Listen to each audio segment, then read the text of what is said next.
오늘도 시작해 보겠습니다. 어제 운전만 거의 11시간 한 것 같아가지고 피곤하긴 하지만 오늘 또 중요한 내용인 것 같기도 하고 재밌는 내용이에요. 그래서 이걸 나눠서 하고 싶긴 한데 그래도 이번 편에서는 이어서 두 개 다 하도록 하겠습니다. 다음에 또 나눠서 하면 되니까 일단은 지금 그 인지부여 이제 우리 고객님을 계속 케어해드리고 있긴 하거든요. 그래서 엄청 진솔한 얘기를 많이 해주세요. 그래서 저희한테 도움이 많이 되고 있고 그리고 실제로 지금 많이 너무 좋아졌답니다. 이렇게 짧은 시간에 많이 좋아진 것도 너무 신기하다고 생각하시고 잠도 잘 못 주무셨는데 잠도 잘 주무신다고 하니까 일단은 너무 기쁜 일이고, 그리고 사실 실제로 저를 만나서 제 주변 저의 영향을 받으신 분들은 예전보다 잠은 다 잘 주무실 거예요. 근심이 많이 줄었기 때문에 그런 부분들은 사실 이게 다 원리에 접근했기 때문에 결국 사람이다 보니까 이걸 눈치채자 말자 이제 서로 다 좋아지는 거죠. 그게 일체유심종, 해골물 같은 거죠. 목마를 때 먹으면 시원한 거고, 눈 떠서 이게 더럽다고 생각하면 구역질이 나는 그런 거죠. 그러니까 하나 일을 두고도 우리는 항상 구역질과 기쁨이 반복되는데 어쨌든 우리가 잘 살기 위해서 노력하다 보니까 스트레스를 받아가지고 다들 고생하고 있고, 그러면서 그 가는 길이 얼마나 즐거운 일인가, 이런 것들 분간할 수 있어야 되는데 오늘 질문이 좋아가지고 좀 좋은 깊은 얘기 많이 할 수 있을 것 같습니다. 일단은 걱정보다는 앞으로 제가 나아가기 위해서는 결국 누군가를 도우면서 사는 게 제일 정답에 가깝다고 생각입니다. 그래서 도우려고 하는데 도우려면 결국 그 사람이 처한 문제를 제가 해결해 주는 것인데 내가 과연 이 회사를 어디까지 해결해 줄 수 있을까, 이런 고민까지 가게 되었습니다. 결국 누군가를 도우려는 마음은 괴로움으로 이어지지는 않더라고요. 대신 고민이 많아지는 것 같습니다. 어떻게 하면 도울 수 있을까? 결국 저는 개발자니까 대표님이 원하시는 걸 개발해 줄 수 있어야 하는데 한계를 느끼고 있거든요. 일단은 정말 제가 원하는 대로 잘 따라오고 있어요. 결국은 도달해야 되는 지점까지 도달했어요. 아주 좋은 곳까지 도달했는데 여기서부터 입장을 하려면 꼭 알아야 되는 게 있어요. 함부로 입장하면 안 됩니다. 그래서 지금은 그 부분에 대해서 좀 얘기를 하려고 하는데, 수민님 뭐 의견 있어요? 남을 돕는 거에 대해서.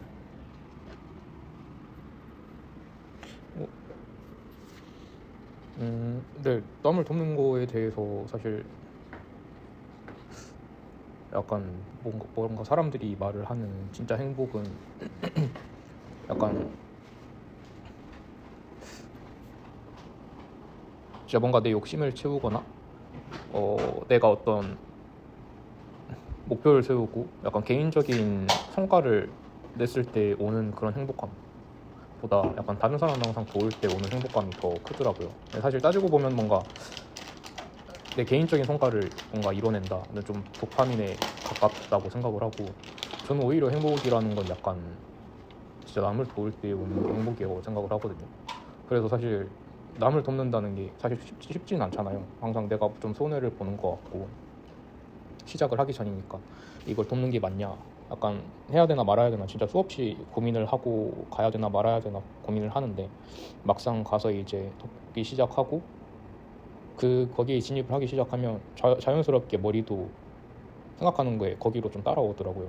이렇게 이제 돕고 있는데 뭐 어떻게 도와야 이 사람한테 더 도움이 되고 이 사람이 또 필요로 하는 게 무엇일까 하는 것들을 생각을 하게 되고, 또 거기서 자연스럽게 뭔가 내 생각도 발전을 하고 또 새로운 경험도 쌓고, 그리고 이제 돕고 나면 거기서 오는 행복함 그리고 약간 만족감, 보람들이 확실히 좀 결이 다른 게 많이 느껴져가지고 뭔가 남을 도울 수 있는 기회가 있으면 무조건 돕는 게 결론적으로는 항상 더 이득이 되는 것 같아요. 그때 당시에 내 생각으로는 그게 손해라고 생각이 되는데 막상 돕고 나서 보면 그게 항상 오히려 더 큰 이득으로 돌아오는 것 같습니다. 맞아요. 좋은 내용이라고 저는 생각하고 있고, 일단은 알아야 되는 게 뭐냐면 좀 디테일하게 알아야 되거든요. 그래서 결국 디테일을 내가 많이 갖고 있고 원칙을 많이 갖고 있어야 어려움에 직면했을 때 넘어갈 수 있는 거니까.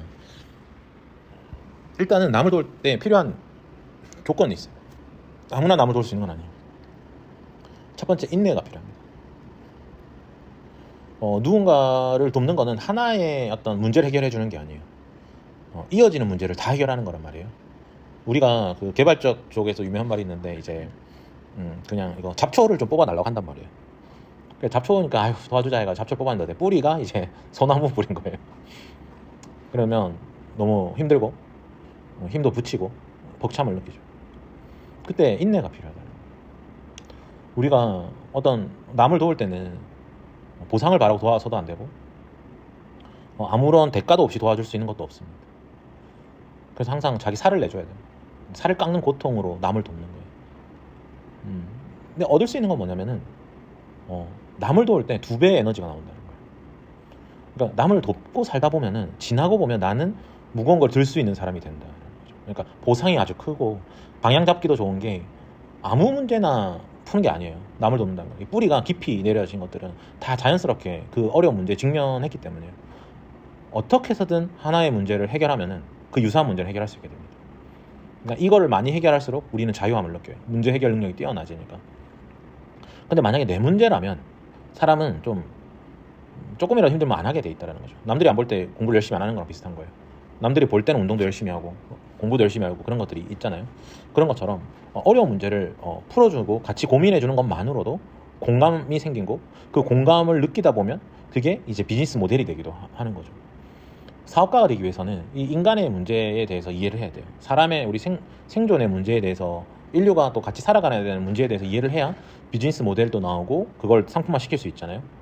근데 그 힘이 어디서 나오냐면은 누군가를 도울 때 나온다는 거예요.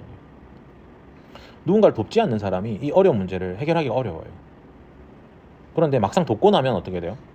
내 문제도 해결을 못하는데 타인의 문제를 위해서 내가 다칠 수도 있고 어려워질 수도 있고 곤란해질 수도 있고 그런 부분들 내가 인내할 수 있느냐라는 거죠. 근데 인내라는 게 이것도 또 비밀이 있는데 무거운 것 같지만 가벼운 거예요. 인내의 다른 말이 사랑이거든요. 제가 제일 좋아하는 표현인데 Love is patient라고. 사랑은 인내인 거죠. 인내하지 못하고는 아무것도 해 나갈 수가 없어요. 결국 그 상대방의 내가 도와줬는데도 비난하고 내가 도와줬는데도 모함을 당하고 그거를 감내할 수 있어야 돼요. 그럼에도 또 도와줘야 됩니다. 우리가 가장 힘든 게 그런 거냐면 김장 같은 거 이제 어머님이 김장을 했는데 와가지고 전부 다 훈수 뜨는 거죠. 맛이 이렇네 저렇네 뭐 했네 본인들은 하지도 않고 김장하고 있는 사람만 갈구죠. 그래서 누구도 나서지 않는 거예요. 비겁한 사회가 된 것, 이기적으로 사회가 된 것. 지금 젊은 사람들이 다 힘든 이유가 이기적이어서 그래요.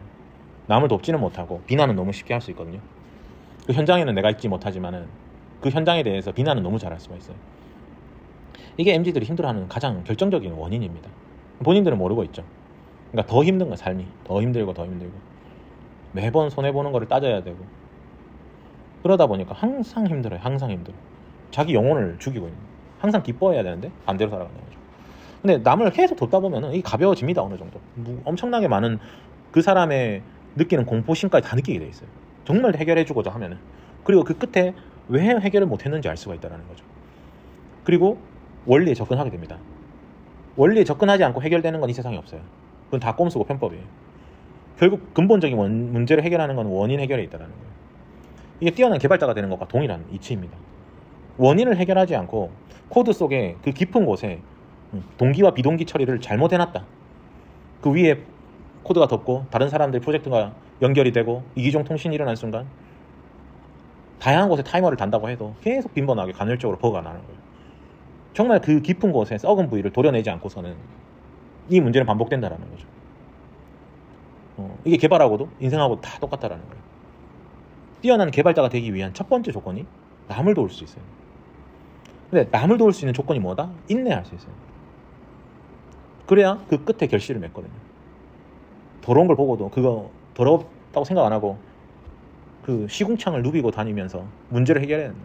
아무도 시궁창에 안 들어가려고 하니까 문제가 아무도 해결이 안 되는데 시궁창을 파고들어서 거기서 문제를 해결해서 원인을 해결해 줘야만 남을 도울 수 있다는 거예요. 옆에서 그냥 살짝 도왔다고 돕는 게 아니라는 거예요. 뭐 짜장면 한 그릇 사줬다고 돕는 게 아니라는 거예요. 그렇게 돕는 거는 돕는 게 아니에요. 회사가 일개 직원이 어떻게 회사를 다 도울 수 있겠어요? 그 회사의 어려움과 서둠과 그 욕심과 그럼 내가 집을 다 가져야지. 내가 100% 집을 다 갖고 리스크 내가 다 지었을 때 내가 그 행위를 해야만 맞는 거지만은 그 리스크를 다지고 그 모든 걸 할 때는 이 압박감이 엄청나서 같이 어리석을 수 있다는 거예요. 근데 내가 반대로 거기서 도움으로 인해서 그 원리에 접근했다면은 다음에 내 일을 할 때 처음부터 그걸 차단하고 들어갈 수가 있어요. 처음부터 차단하는 게 많아야 이 모든 게 이루어지는 거란 말이죠. 그래서 그 얘기를 해주고 싶은 거예요. 지금 어쨌든 그 인지부여를 통해서 많은 인지가 올라왔고 마음의 괴로움도 내려왔고 남을 도와야 되는 이 지점까지 왔다라는 거예요. 결국은 올 때까지 다 오신 거예요. 그렇지만 들어가셔야 되는데 들어가기 전에 함부로 들어가지 마라. 함부로 남을 돕지 마라. 각오를 해야 돼. 결단을 해야 돼. 책임을 해야 돼. 결심을 해야 돼. 내 생명을 내려놓을 수 있어요. 그럴 때 어려움이 와도 직면을 했을 때 해결한다는 거죠. 그렇지 않고서는 어설프게 도와줄 수는 없다라는 거예요. 그러면 계속 회피를 하게 되고 상처를 받게 되고 더 두려움이 커버리기 때문이죠. 이게 우리가 나무를 쪼갤 때도 이렇게 그 태권도 같은 데 하다 보면은 이게 합판 부술 때도 이게 부서지면 안 아파요. 합판이 안 부서지면 손이 너무 아프다고요. 그럼 처음부터 합판이 부러질 정도의 강도로 세게 쳐야 돼요. 부러지지 않을 정도로 계속 때리면 내 뼈가 부러져요. 그냥 각오를 단디 하고 남을 도와야 된다는 거죠. 그런데 남을 안 돕고 사는 건 어떠냐라고 봤을 때 그거는 좋은 게 아닙니다. 이게 전에도 얘기했었지만은 물에 떠 있는 것과 같은 거예요. 수영을 잘해야 하는 거지 물에 가만히 있어 빠져 죽게 돼 있다. 그게 우리 삶의 잔인함이죠. 우리는 계속 수영해서 살아야 돼요. 사자가 사슴을 잡아먹듯이 우리 생태계는 그렇게 되어 있다는 거예요. 계속 뛰어야만 해요. 쉬지 않고 뛰는 게 근데 즐겁다면 남이 누워있는 것과 내 뛰어있는 게 같다면 뛰는 게 좋다라는 거죠. 그러니까 이런 이론을 다 알고 있어도 문제의 직면은 항상 또 어려워요. 우리가 작은 문제로도 스트레스 받아가 잠을 못 자는 사람들이 남의 문제까지 끌어안으면은 이제 보따리까지 내놓으라 한단 말이에요. 구해주면은 그럼 보따리까지 내줘야 됩니다. 그러니까 이 수준이 됐을 때 사업가의 수준이라고 저는 볼 수가 있어요. 이 수준이 됐을 때 자영업을 할 수 있는 수준입니다. 진상 공격이 왔을 때 그 진상을 내 편으로 만들어서 그 사람이 단골이 돼가지고 그 사람이 사람을 데리고 오게 만드는 것, 이거야말로 사업가의 기질이에요. 그렇지 않으면 먹다 뭐 남은 걸 반품하고 이러면 뒷골 땡겨서 죽을 수도 있는 거예요. 그러니까 어느 정도 각오를 해야 된다는 거예요. 그러면 사랑에 대해서 이해를 해야 돼요. 내가 나를 사랑하고 남들도 사랑하고 타인의 실수를 이해할 수 있어야 돼요. 타인의 부족함을 기다려줄 수 있어야 돼요. 그리고 진정으로 질문할 때 그 해답을 줄 수 있어야 돼요. 그러면 개선도 이루어지지만 따뜻하게 이루어진다는 거죠. 근데 받아들일 마음이 없는 사람에게 잔소리를 해봐야 이건 있지 않다는 거예요. 기다려주지 않고 말을 한 것, 이거는 먹히지 않는 얘기라는 거예요. 기다려주고 때가 됐을 때 말을 하는 것, 이거야말로 사랑하기 때문에 그 형태가 된다는 거죠. 그리고 남을 도우면은 생각을 많이 하게 됩니다. 머릿속에 이제 우리가 먹는 것, 뭐 자는 것, 자기 욕구 채우는 걸로 아니 외로움으로 가득 찬 사람이 있어요. 때로는 매너리즘, 삶이 지친 사람이 있어요. 이런 사람이 더 불쌍한 거, 불행한 거예요. 남을 돕기 위해서 이거 어떻게 할까, 저거 어떻게 할까, 요거 어떻게 할까, 이 생각하는 사람이 더 나은 사람입니다.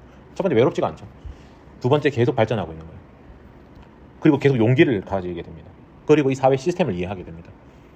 왜? 계속 해결하려고 원리 들어가다 보니까 이 사회 시스템이 어떻게 작동하는지 결국 이해하게 된다. 다양한 어떤 묘수들이 비교인자가 있다 보니까 그걸 다 경험함으로 해서. 그래서 저는 많이 도우라는 말을 하고 싶어요. 저 같은 경우는 지금 돕고 있는 사람이 많습니다. 너무 많아가지고 한 명 한 명 전부 다 모두가 엄청난 고민 속에 있습니다. 엄청난 고민 속에 있어요. 근데 저는 그거 다 제가 해결해 주려고 하고 있어요. 물론 진짜 해결해 줄 수 있는 건 아니지만 정말 진심으로 그 문제들을 해결해 주기 위해서 최선을 다하고 있습니다. 그리고 실제로 그렇게 하고 있고 결실을 맺지는 못했지만은 방향도 잡았고 하나씩 해 나가는 거예요. 내가 자녀를 먹여 살려고 하다 보니까 인내가 생기고 부끄러움도 좀 덜해지고 그렇다라는 거예요. 나를 위해서는 지하철에서 물건을 못 팔지만 내 자녀를 위해서, 내 사랑하는 사람을 위해서는 지하철에서 물건을 팔 수 있게 된다는 거예요. 그 정도 용기가 올라와야 문제가 해결이 된다. 내 체면이 있고 뭐가 있고 그러면 안 돼요. 그러면 남을 도울 수 없어요. 심지어 자기 자신도 못 돕게 되는 거예요.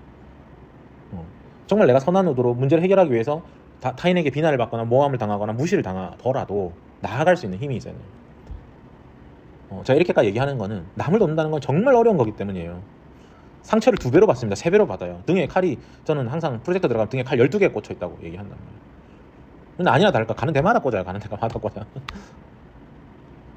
왜? 나는 항상 남을 도우려고 하니까, 문제를 해결하려고 하니까 그 문제들을 결국 다 해결했고 결국 남는 건 등에 칼이 꽂히는 것밖에 없어요. 시기와 질투와 그 다음에 그거에 대한 보상을 다른 사람이 가져가야 되니까 저는 보상을 가져가면 안 되니까 남들이 모함을 조직적으로 한단 말이에요. 그래서 남을 돕는 건 쉬운 게 아니에요. 그런데 얻은 게 뭐냐면 실력이 있는 사람이 됐다는 거예요. 실력이 있는 사람이 되니까 어떻게 되냐면은 내 주변으로 사람이 모이게 됩니다. 어려움을 직면했을 때 위기를 극복하게 됩니다. 위기를 그냥 숨기지 않고 드러내게 된다는 거예요. 그래서 서로 토론하면서 더 서로 단단해질 수 있게 된다는 거예요. 여러 가지 아무리 어려움이 있어도 결국 해결법을 찾아낼 수, 가장 좋은 해결법을 찾아낼 수 있게 돼요. 왜냐하면 신뢰라는 게 생기고 사람들이 믿어주기 때문인 거죠. 이 작은 신뢰를 얻기 위해서 이렇게 어려운 거예요. 불신사회다 보니까 우리나라가 항상 의심으로 가득 차 있고 그렇단 말이죠. 그래서 저는 처음에 들어가면 제가 뭐 이런 거 할 수 있습니다 라고 하면 모두가 저를 보고 사기꾼이라고 그래요. 근데 프로젝트가 끝날 때쯤이면은 사기꾼은 아닌데 저를 모함해야 돼요. 왜? 본인들이 몇 년간 못한 거를 내가 해냈거든. 그러면 내가 해결했기 때문에 본인들이 바보가 된 거잖아요. 그럼 저는 미움을 받을 짓을 한 거예요. 문제를 해결해줬지만 수많은 사람의 미움 받을 짓을 한 거고 수많은 사람들의 그 자기 생존권을 저는 방해한 거란 말이에요. 칼 맞아도 싸죠. 그래서 칼을 많이 맞았어요. 그래서 항상 떠나줍니다. 항상 결실을 맺을 때 저는 떠나줘요. 문제만 해결하고.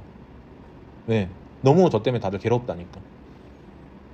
그렇게 해결해달라고 해서 괴롭다고 해가지고 해결해줬더니 제가 존재하는 것만으로 괴롭다는 거예요. 그래서 떠나드립니다. 그래서 제 왕국을 세우는 거죠. 자, 일단 그래서 남을 돕는다는 게 이렇게 어렵다는 거 첫 번째 아셔야 되고요. 두 번째, 뛰어난 개발자가 되는 거에 대해서 얘기를 하면은 정말 잘하는 개발자라는 뭘까요? 아니면 개발을 잘하면 좋은 게 뭐가 있을까요?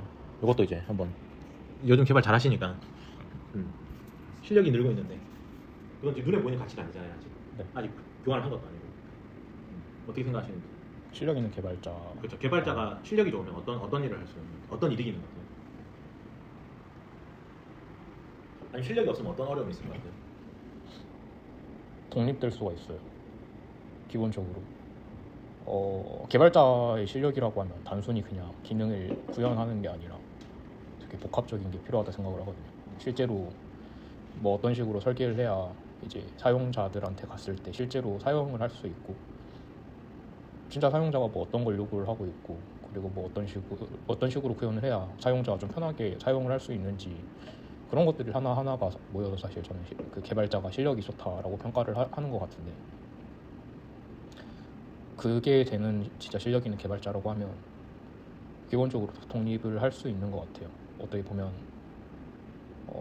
사실 지금 IT 시장 보면 되게 개발자도 여러 분야로 나뉘어 있잖아요.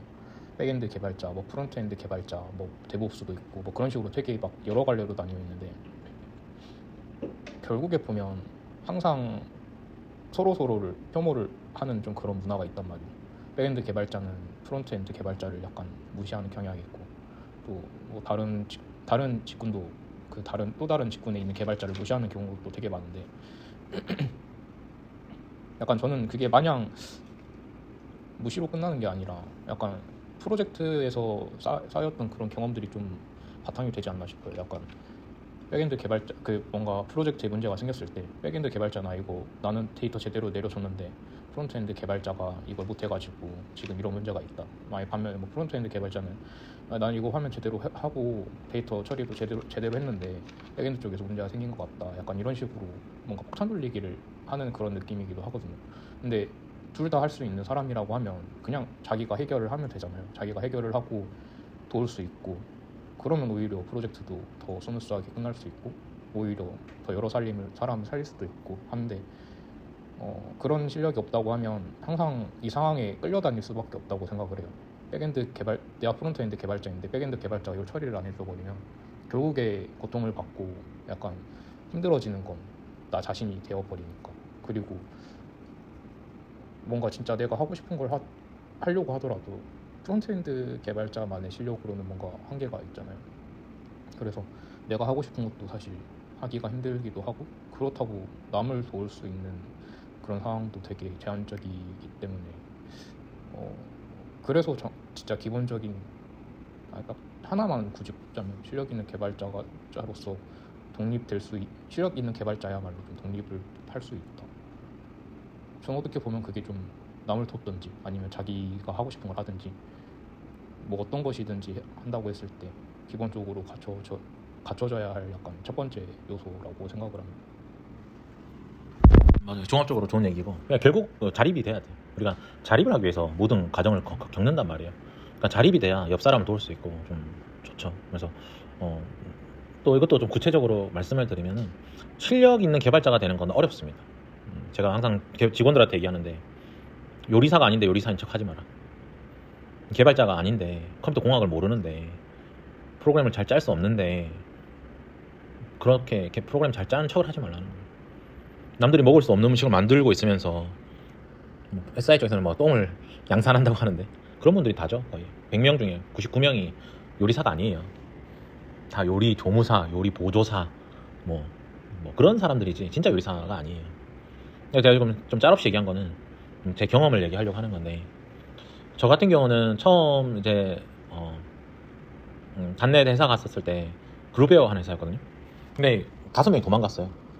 물론 이제 그게 또 마감 때가 오니까 마찰이 있었겠죠. 대표님하고 뭐 기업하고 일하는 사람들과 스트레스가 있었겠죠. 자, 마감 때가 되면 다 모두가 스트레스가 있어요.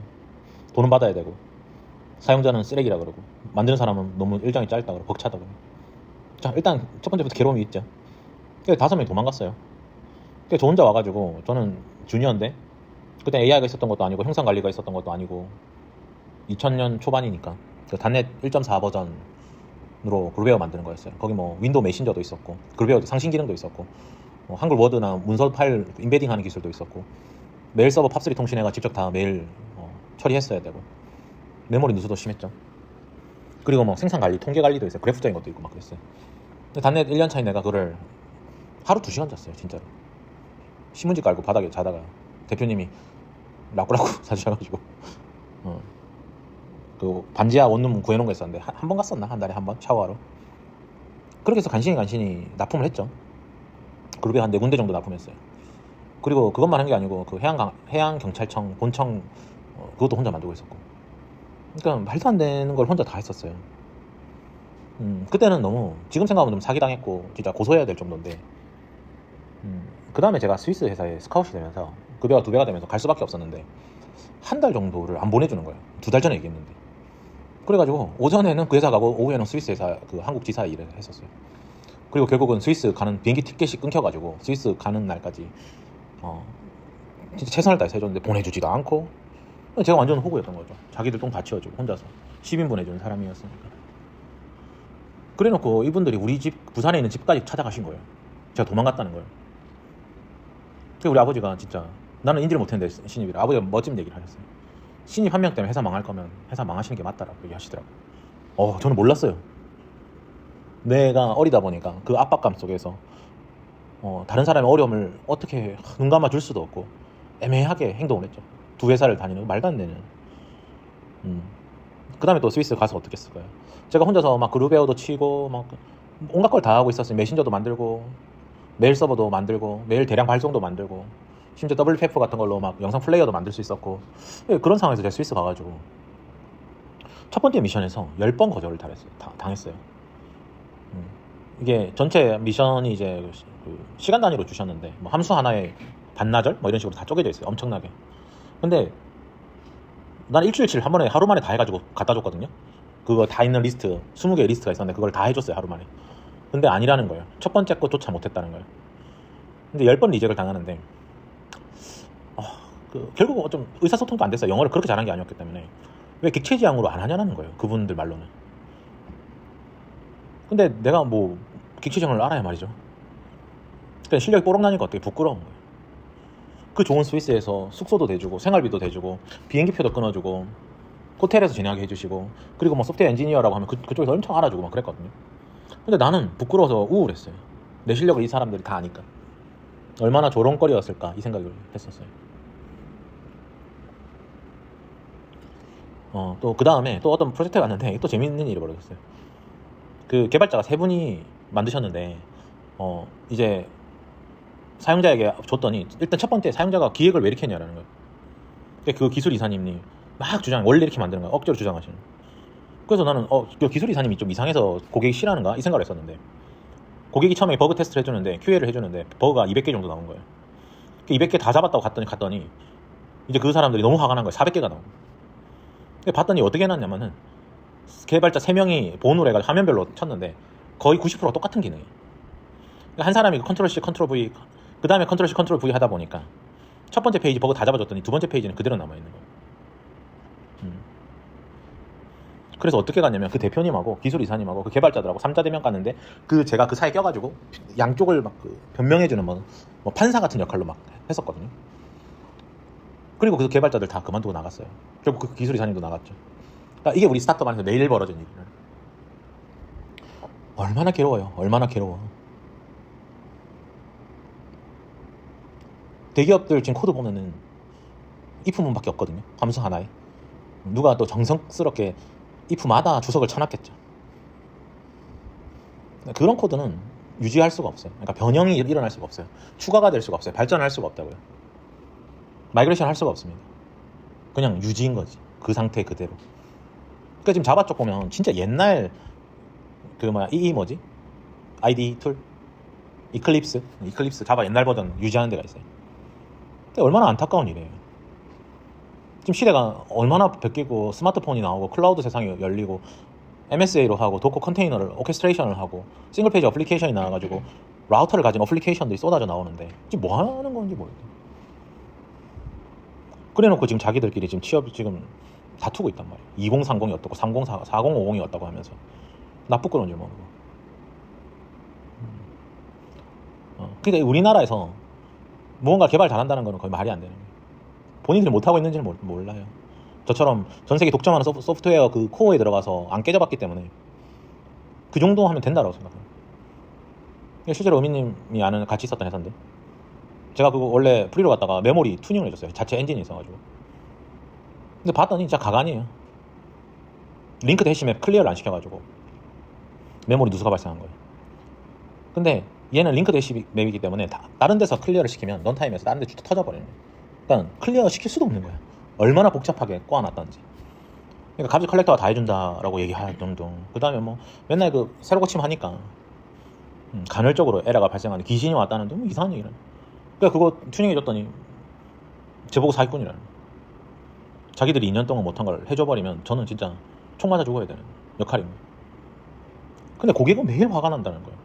그 중간에서 개발자들이 거짓말 함으로 인해서 그걸 중개하는 PM이나 기획자들은 매일 힘들다는 거예요. 개발자가 거짓말 하니까. 너무 많은 에피소드들이 있어요. 또 한 번은 정말 대표적인 거는 이제 엄청 큰 은행입니다. 우리나라에서 엄청 106역에서도 유명한 은행인데 여기 이제 은행 앱이다 보니까 이제 iOS 팀이 있고 안드로이드 팀이 있어요. 그리고 그 사이에 이제 서드 파티들이 기능들 만들 수 있게 한 또 툴이 있는 거예요. 그러니까 한쪽에서 비동기를 처리를 못했어요. 그래서 새로운 윈도우 창이 뜨면은 종료라든지 이 상태 라이프 사이클 관리를 해줘야 되는데 그거를 타이머로 해버린 거예요. 그러니까 이 수많은 그 서드 파티들이 들어와가지고 몇백 명씩 들어와서 여러 회사가 들어와서 하는데 전부 다 거기서 헤매고 앉아 있는 거예요.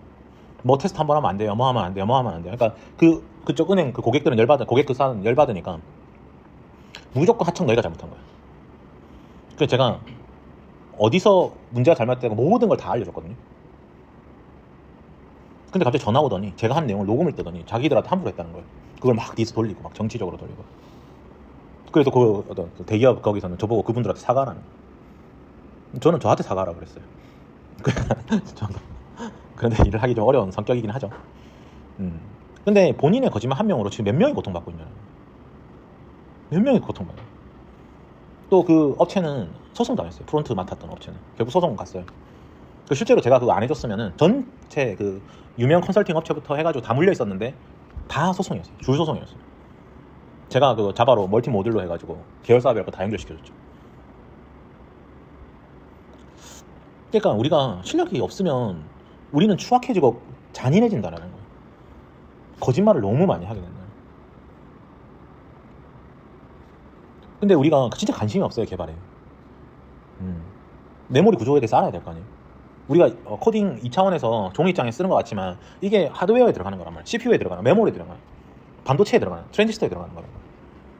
이게 시스템 랭귀지가 되고 인트로 다 바뀌는 거고 스트링 인트가 되는 거고 통신하는 게 시리얼라이즈 되고 문자열만 주고받는 거고 오브젝트끼리 모여가지고 흰 메모리 저장되는 거고 이런 거 좀 알아야 문제를 해결하지 않겠어요. 그러니까 문제는 이런 거고 이런 거 알아서 제가 혜택 본 건 뭐냐면은 항상 저는 소방수로서 제일 큰 프로젝트 한 700억짜리 프로젝트 이제 CJ 양재에 있는 물류센터 하는 프로젝트였는데 그 WPF로 하는 건데 제가 튜닝 해주러 갔었어요. 그래서 코드 한 줄 넣고 돈 꽤 많이 받았거든요. 속히 통신하는데 널 처리를 안 해주는 거예요. 그러니까 쌓이죠. 시간이 흐를수록.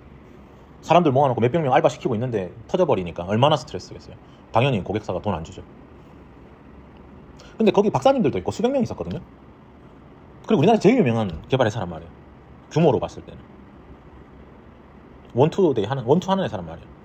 다 아는 회사겠죠. 그 관련된 회사 일하신 분 다 스트레스 받았겠지만, 나는 그 수많은 사람이 이 메모리 관리 한 명을 못 한다라는 게 너무 충격적이었어. 물론 저는 그거 가지고 돈을 받았죠. 그래서 우리가 실력이라는 걸 잊기 위해서는 원리들을 접근해야 되고 정말 진심으로 공부를 해야 된다는 거예요. 관심이 있어야 된다, 개발에. 그러니까 외형적인 돈에 관심이 있거나 외형적으로 잘해 보이는 거에 관심이 있거나 스펙에 관심이 있으면서 본질에 관심 있는 척 할 수가 없어요. 마음이 글로 안 가는데, 유튜브 채널을 봐도 이 공학적인 걸 안 보고 다른 어떤 자극적인 걸 보고 있는데, 성공하는 법, 뭐 정치하는 법 이런 거 보고 유튜브를 맨날 보고 있으면서 이 자료 구조라든지 이런 걸 보고 있지 않다라는 거죠. AI도 똑같아요. 선형대수가 뭔 줄 알아야 이걸 다 이해한단 말이에요. 선형대수를 모르는데 어떻게 AI를 이해하겠냐라는 거예요. 그러니까 응용할 수도 없고 뭘 할 수가 없어요. 그래서 제가 이거 개발자를 4단계로 나눴는데, 1단계가 조립하는 사람. 다수가 조립하는 사람이에요. 원리를 모릅니다. 그냥 그런 분들은 실력하고 상관이 없는 사람이에요. 조립하는 사람이 실력이 있다 없다 서로 놔둘 필요가 없다니까요. 그냥 일반 사용자예요. 아이폰을 잘 쓰는 사람, 아이폰을 좀 덜 쓰는 사람, 이 정도 차이인 거예요. 그런 사람들은 개발자가 아닙니다. 두 번째, 컴퓨터 공학을 이해하는 사람, 프레임워크를 만들고 있는 사람, 미디어웨어를 만드는 사람, 컴포넌트를 만들어서 다수가 쓰게끔 해주는 사람. 자, 이런 사람부터 이제 전공자라고 볼 수가 있겠죠. 자, 그러면 1단계와 2단계 차이가 뭐냐면, 1단계 개발자들은 개발 시장이 안 좋아지거나 개발 말고는 다른 생각을 해요. 뭐 주식으로 돈을 벌 생각을 한다든지, 뭐 커피숍을 차린다든지, 뭐 다른 일반인들과 똑같은 생각을 하게 되죠. 왜냐면 일반인이니까. 근데 2단계 공학적인 개발자인 사람은 일단 스타트업 대표가 된다든지, 아니면 미드웨어를 납품하려고 한다든지, API 서비스를 만들려고 한다든지, 아니면 자기가 CTO로 살아가려고 한다든지, 그러니까 이쪽으로 살아가려고 하는 자기 어떤 배움을 활용하는 쪽으로 2차 전직을 하려고 하는 거예요. 자, 여기서 본인들이 안다라는 거예요, 스스로. 자, 3단계가 디자인 패턴이에요. 디자인 패턴이라는 건 뭐냐면은, 우리 개발 언어에서 디자인 패턴은 개발자를 위한 게 아닙니다. 이 IT 기업이 어떻게 제품을 만들어내느냐라는 거죠. 대표적인 게 MVVM인데, MVVM 같은 경우는 디자이너가 마감을 친다고 해서 MVVM이에요. 개발자는 뷰 모델만 만드는 거고, 디자이너들은 뷰를 만드는 거죠. 그래서 뷰 모델을 끌고 들어와서 비헤이비어 같은 어떤 것들을 가져와서 적용을 하고 마감을 하고 테스트를 하는 거예요. 근데 1A 개발이라고 있어요. 1A, 2A 이벤트 핸들러가 있는데, 1A 개발은 다 개발자가 하는 거예요. 이벤트 온체인지가 발생하면 그거 받아가지고 코드 집어넣고 다시 적용해 주는 거를 이제 1A 이벤트 핸들러라고 합니다. 자, 그러면 MVVM이라는 거는 뭐냐면은, 디자이너의 비율과 개발자의 비율과 우리 어떤 코어한 거 비율, 이걸 다 따지는 거예요. 자, 이렇게 리딩할 수 있는 사람, 프로젝트를 리딩할 수 있고 결국 어려운 프로젝트를 제품으로 만들 수 있는 이 단계를 소프트웨어를 만들 수 있는 사람이라고 말할 수가 있어요. 자, 소프트웨어를 만들 수 있는 사람은 소프트웨어 만들 생각을 합니다. 뭐 강의를 한다든지 뭐 이런 쪽으로 하지는 않습니다. 이건 2단계에 있는 개발자들이 강의를 하려고 하는 거고, 1단계나 2단계에서 강의를 하려고 하는 거고, 3단계에 있는 사람들은 제품을 만들려고 해요. 이게 실전이니까. 그 공부를 해서 우리가 결과적으로 만들려고 하는 게 이 제품이기 때문인 거죠. 자, 그러면 이 3단계 개발자가 되면은 또 생각이 자유로워져요. 이 제품도 만들어도 되고 저 제품도 다 만들 수가 있거든요. 자, 그런데 스타트업 대표들이 아니면 청년들이 창업을 했을 때 3단계가 아닌데 창업을 하면 어떤 일이 벌어지냐면, 안에 내부 전쟁이 발생해요. 구체적으로 디테일하게 구조적으로 설계를 못 해주기 때문에 서로 탓하게 되고 불신하게 되고 괴로워지죠. 그래서 CTO 찾아달라, 뛰어난 사람 찾아달라, 뭐 하나 찾아달라 해가지고 유명한 말이 나왔죠. 이 세상에 가장 좋은 복지는 좋은 동료다. 뛰어난 동료가 나에게 있어서는 가장 좋은 복지다. 왜? 제품을 만들 수 있으니까. 나는 제품을 만드는 걸 배워야만 이 세상의 지배자가 될 수 있으니까. 그러니까 여기까지 가려면 진짜 여기는 본심이어야 돼요. 진심이어야 돼요. 외적 동기 있어서는 안 됩니다. 정말 진심으로 나는 소프트웨어를 만들어서 전 세계 사람들이 쓰게끔 할 거예요. 그래야 렌더링 하나 하는 것도, 디텍팅 하나 하는 것도, 그 메모리 객체가 들어간 주소 값도 머릿속에 다 그려지죠. 3차원으로. 그러니까 그런 걸 다 알아야 이 스테이트레스라든지 스테이트 풀이라든지 이런 것들을 다 활용할 수가 있는 거예요. 로드 밸런싱이라든지 가용성이라든지 OS 레벨에서 이제 그 뭐라 그러지? 아니 클러스터링이라든지 DB도 클러스터링이라든지 결국 DB에 오라클 같은 게 돈 잘 버는 게 그런 거니까. 그러니까 대용량 처리를 하게 되는 것과 그다음에 N 디바이스 iOS, 안드로이드, 윈도우, 맥 이거 코드 사이닝부터 해서 그 OS별 파일 시스템을 다 이해해가지고 다 잘 되게 하는 것, 다수가 쓰게 하는 것. 이거 많은 양을 소화하려면은 진짜 실력이 필요하다는 거예요. 우리가 참치를 잡아와서 참치집을 운영하는 게 있고 참치 공장 운영하는 건 완전 다르다는 거예요. 참치를 잡을 때부터 조직적으로 잡고 그 수백 마리를 끌고 와가지고 살균하고 뭐 통조림 만들고 유통하고 광고하고 마케팅하고 소비자 손에까지 가는 건 완전 다른 얘기라는 거예요. 근데 양을 소화할 수 없는 것, 이건 디자인 패턴을 모르는 거란 말이에요. 그러니까 디자인 패턴을 모르고 양을 소화하지 못하는데 양을 먼저 생각하는 사람들이 많아요. 이걸 만들면 수많은 사람 쓰면 엄청난 부자가 됩니다. 저에게 투자해 주십시오. 그래서 투자자도 돈 다 날리고 그런 거예요. 본인도 그런 거고. 그런 회사가 많죠, 우리나라에. 근데 4단계가 수학입니다. 디자인 소프트웨어 만들 때가 다가 아니고 수학이라는 거는 최근에 이제 대표적인 게 벡터 DB죠. 수십만 차원으로 워드를 인베딩 함으로 인해서 정말 작은 용량의 사이즈에 전 세계 데이터 다 집어넣었어요. 거기서 추론을 하는 거죠. 물론 그 추론하기 위한 하드웨어가 GPU가 필요하지만은 하드웨어 용량은 진짜 작다라는 거예요. 우리가 스몰 라지 랭귀지 모델 같은 경우면은 뭐 사비 같은 거 사비 양자화 하면 한 6기가, 4기가, 5기가 이렇게 되거든요. 거기에 웬만한 세상 데이터 다 있어요. 물어보면 다 압니다. 물론 이제 말을 좀 찌어내고 할루시네이션이 있어 그렇지 알긴 다 알아요. 좀 더 큰 사이즈의 파라미터는 그것도 양자화하면 이게 추론 비용이 진짜 많이 줄었거든요. 한 3, 4년 동안. 이게 모든 게 선형대수에서부터 발생했다는 이 수학을 알면 이 자연공학을 사용할 수가 있어요. 양자역학 같은 거, 전자기력 같은 거, 반도체 같은 거. 그러니까 수학을 알았을 때 하는 레벨들이 다 GPU가 수학 행렬 연산하는 머신이잖아요. 자, 수학을 알면 이런 하드웨어나 이런 소프트웨어를 만들어서 전 세계를 지배할 수 있고 막강한 거죠. 아무튼 뭐 저도 4레벨까지 가지는 못했지만은 이걸 이제 추구하고 있습니다. 추구미죠. 자, 개발을 잘한다는 것도 상상 이상으로 깊은 세상이 있다. 그러니까 이 모든 것들에 처음부터 다 익힐 수는 없지만 지금 AI를 활용해서 인풋도 많이 할 수 있고 아웃풋도 실험도 많이 할 수 있으니까 훨씬 더 나은 세상이 됐어요. 원래 엄청나게 어려웠거든요.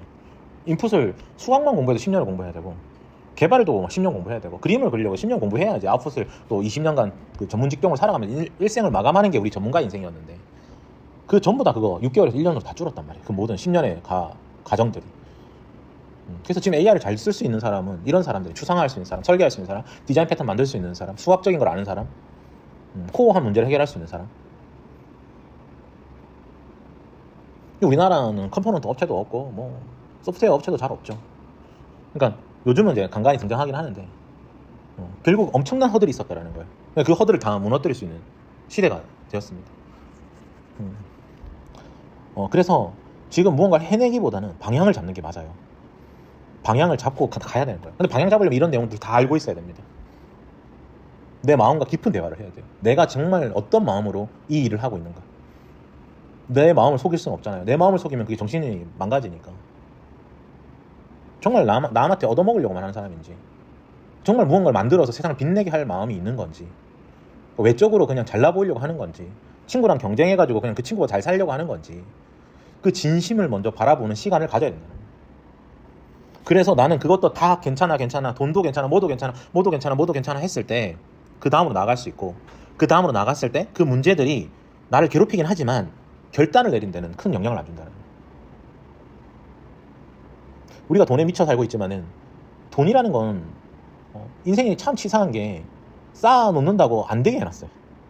환율 때문에 인플레이션 때문에 가만히 두면 종이가 되게 만들어놨어요.